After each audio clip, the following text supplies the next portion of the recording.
somewhere in the Occupy movement and in the people they're occupying is this sense that we are on the verge of pouring out the people's gifts on the ground, and they're beginning to heft their etrogs and say, you are showing contempt for us by doing that.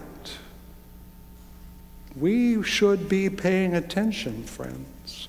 We should be paying attention, because when you use your body to speak the truth as a way of sticking to you like a pelted etrog, let me ask you, what do you do? What do we do that is like this, that manifests our faith? Last week I asked, and I'll ask it again, if you were arrested on the charge of being a religious liberal, would there be evidence enough to convict you?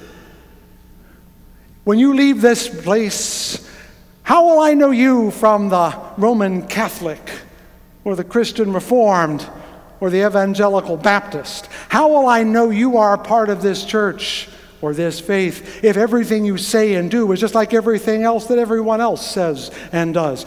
Do we not have to live as well as say, not only speak, but be what we are? I ask myself that question. Do you ask it too? I hope so.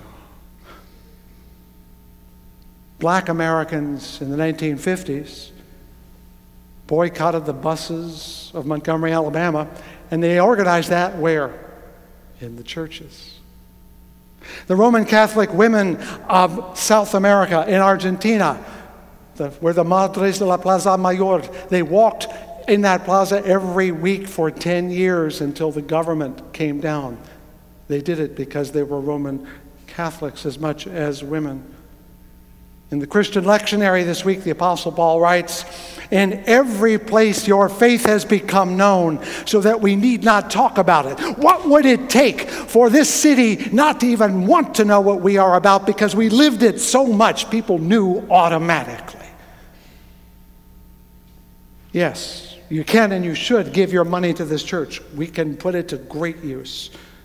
We need to sustain it. We need members, more of them to be sure, to lead and serve, because that's how we get things done here and elsewhere. But I'm asking a deeper, harder question. What should we be doing to live the faith we claim? And I'll give you a hint. James Luther Adams, a mentor of mine, I've mentioned him before, spoke of the temperature test of faith. His notion was, is there not something that when it happens, your moral temperature rises so precipitously you don't even think, you just act? Mothers, you don't bother to tell your child, don't run into traffic. You run and get the child, do you not? There are things we do because they must be done, and you don't have to think about them because they are so true and so evidently true deep inside, you don't have to know why. Those are the gospel actions that we have, and occasionally we should talk about them, but we should do them.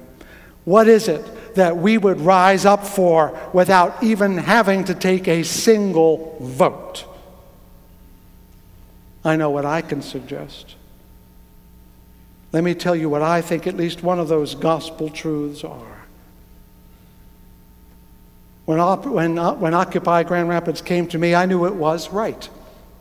I didn't call you. I didn't call the board. I barely even told my colleagues. We have to do this, and I can tell you why. Not because they're right and somebody else is wrong, but because they wish to be heard, to be taken seriously, to not be drowned out by the cumbersomely obvious and more powerful voices that always have the ear of power and the ear of the populace. My duty, as I felt at that instant, is to support those who are overlooked, ignored, or dismissed by those in power. We in this room are generally people who enjoy access to power. Generally, not every one of us. We have more power than most. More power than the poor, more powerful than the dark, more powerful than the immigrant, the infant. But almost all of us have less power in some ways too. And so what we should feel, what we do feel, is that if we do not stand up for those who are being put down, someday they will put us down too. Famous Pastor Niemöller is quoted as saying, well, back in the Third Reich, first they came for the communists, but I'm not a communist, so why should I stand up? Then they came for the trade unionists, but I'm not a unionist, so I didn't speak up. Then they came for the Jews, and I'm not a Jew, so I didn't speak up. And then they came for me. And no one stood up for me because no one was left. Our gospel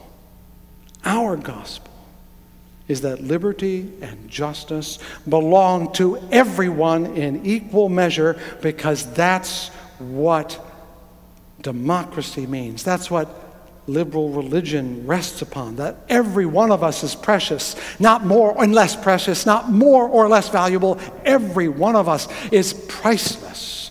And when we put people into corners because they're dark or gay or female or disabled or poor or immigrants or something else, we are depriving them and ourselves of the gifts that they bring to make this a beautiful world.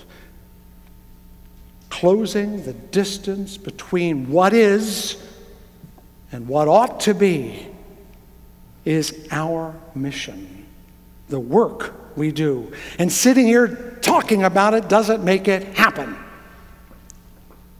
It is getting up and doing it. Whenever we witness power being used to suppress, deny, ignore, exploit, even annihilate others, we cannot remain silent or still. Whenever we see people demanding their voice and place, we must be with them, right next to them, and join our voices to theirs. This is our gospel, friends. To save everyone, right now, not tomorrow.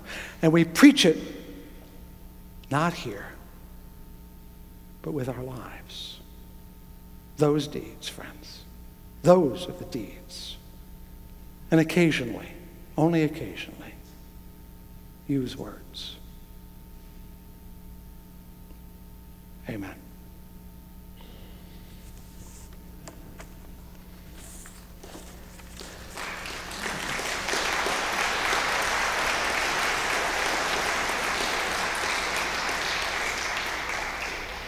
Comrades, I invite you to sing a hymn that will give you the courage to do this.